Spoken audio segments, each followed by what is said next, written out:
Welcome to my channel again. Today, I will talk about a drama action movie from 2022 titled Top Gun: Maverick. Without further ado, let's get started. In Mojave Desert, California, a former top aviator in the Navy, Captain Pete Michel, aka Maverick, is gearing up for a test flight to examine the ability of a jet. He has 30 years of service experience, battle awards, and other accomplishments, which make him a high-end aviator. Maverick turned into a test pilot as he could not cope with the agony of losing his best buddy, Goose, in a catastrophic accident. When Maverick arrives at the facility to test a mock jet, Bob and Salahuddin inform him that Rear Admiral Kane is coming to seize the development of this hypersonic scramjet. Crane plans to redirect the cash to his drone programs because he doesn't think Mach 9 is good enough. To achieve the Mach 10 target, Maverick decides to test the aircraft against Admiral Kane's will. After accomplishing the target, Maverick accelerates the jet into high hypersonic speed, which causes the surface to overheat and ultimately causes the craft to crash. Although Maverick managed to escape, the authorities now want a valid answer for his actions. Angered by Maverick's ignorance, Kane tells him that Admiral Tom Kazansky, also known as Iceman, the commander of the U.S. Pacific Fleet, stopped him from grounding Maverick following the incident. Instead of being grounded, Maverick has been called back to Top Gun, where he will lead a critical mission. Maverick makes his way to San Diego, California, where he meets Vice Admiral Bo, Cyclone, and Rear Admiral Solomon, who later tells him about their intended target. It is an enrichment facility for uranium, which directly threatens American allies in the area. Additionally, the facility is located atop an underground bunker at the valley's end. It is GPS jammed and protected by a sizable surface-to-air missile battery that supports a small number of fifth-generation fighters. Moreover, the valley is backed by a sizable stockpile of obsolete aircraft. Maverick comes up with a strategy to fly across the canyon while attacking the target with 2 pairs of Super Hornets and destroying the plant. The officials inform him that he will not be conducting the mission but rather instructing a group of 12 Top Gun grads from the squadron. Maverick will select 6 from the group based on how they perform. Seeing Goose's kid, Bradley Bradshaw, aka Rooster, as one of the graduates, Maverick denies doing the job. However, he is pressured to teach, or otherwise, he will never fly for the Navy again. When Maverick receives a message from Iceman, his former competitor in the Navy, Maverick makes it clear that the kids are not ready to carry out such a critical task. Iceman responds that this is why Maverick is called back to the Top Gun. As Maverick finds his ex-girlfriend, Penny Benjamin, at the counter, Phoenix and her 2 pals, Payback and Fanboy, enter the bar to encounter Hangman and Coyote. Meanwhile, Bob introduces himself to the team as Phoenix's backseater. Hangman believes he will become the team leader and defeat Rooster as a high-end pilot. However, Rooster also seems confident, but he doesn't brag like Hangman. Seeing Rooster playing the piano like his father, Maverick gets a flashback of Goose's painful death, for which he finds himself responsible. Solomon explains to the squad during orientation that only 6 applicants will be chosen out of 12, with 1 serving as the mission commander. He then introduces Maverick, who will brief the students on their tasks. In addition to instructing the squad from the book, Maverick wants them to engage in practical activities and pick up strategies their adversaries won't be aware of. Besides acting normal around his teacher, Rooster keeps on denying Maverick's instructions. In addition to considering Maverick responsible for Goose's death, Rooster hates Maverick because he withdrew his name from Naval Army, losing him 4 years.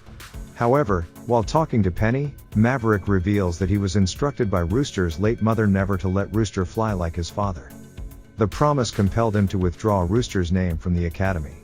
While instructing some basic fighter maneuvers to the students, Maverick orders them to avoid his attack. In case of failure, they must do push-ups.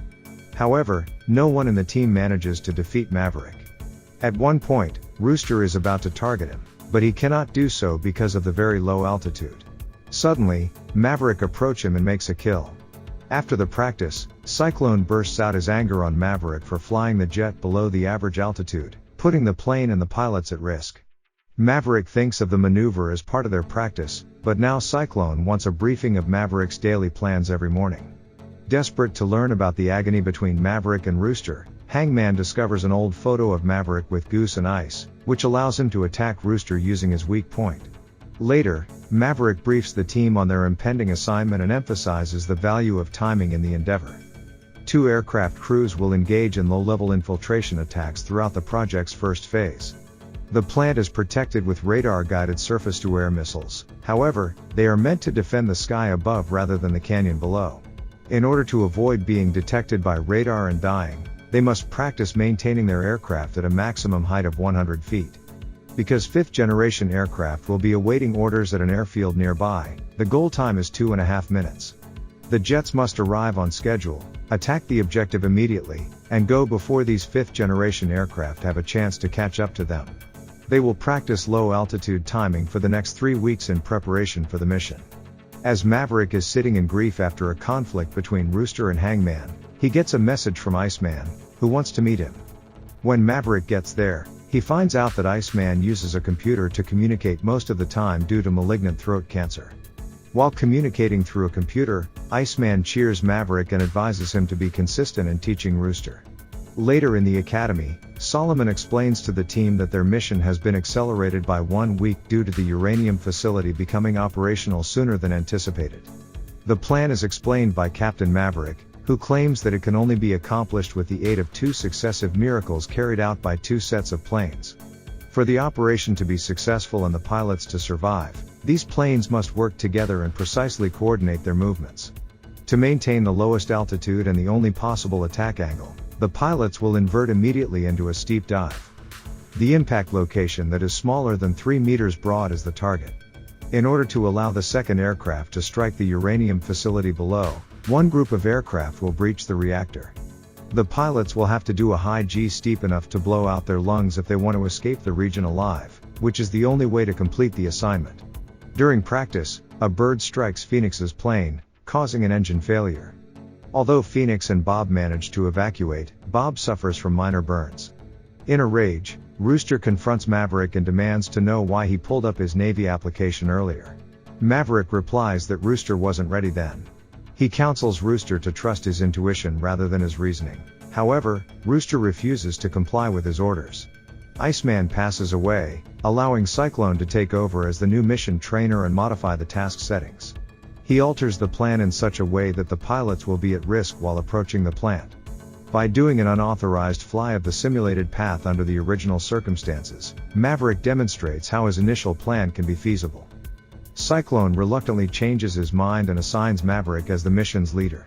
Payback and Fanboy are placed in one plane, while Phoenix and Bob are placed in the other as part of Maverick's task crew. Maverick decides to pair up with Phoenix's aircraft and names Rooster, the mission captain. The 4 jet squads are now prepared to enter the enemy's territory. The process is initially slow and hard to finish since Rooster and his wingmen are 1 minute late. When Maverick motivates him, he swiftly deploys at a fast pace and quickly reaches his destination. The team successfully destroys the uranium facility by sticking to the plan. As they are preparing to leave, Rooster is attacked by surface-to-air missiles. However, Maverick sacrifices his plane to shield Rooster, which leads to a collision. After determining that Maverick has been killed in action, the remaining aircraft are ordered to return to the ship. In defiance of orders, Rooster turns around to protect Maverick from a helicopter gunship. Rooster, unfortunately, is shot down by a second surface-to-air missile and ejects nearby. Maverick and Rooster go in the direction of the destroyed airbase, from where they take an F-14 and proceed to the ship. Before they can approach, 2 enemy jets attack them, but Maverick manages to knock them out. As he runs out of ammunition and anti-aircraft weaponry, another jet approaches and locks a target at Maverick's jet. However, Hangman arrives on time and aids Maverick and Rooster in safely arriving at the carrier. The mission becomes successful, which has played a significant role in Maverick and Rooster's reunion. The movie ends with Rooster seeing old Navy pictures of his dad as Maverick invites Penny for a ride in P-51. Subscribe for more engaging videos like this. Hit the bell icon and be the first to watch, like and comment. Thank you for watching.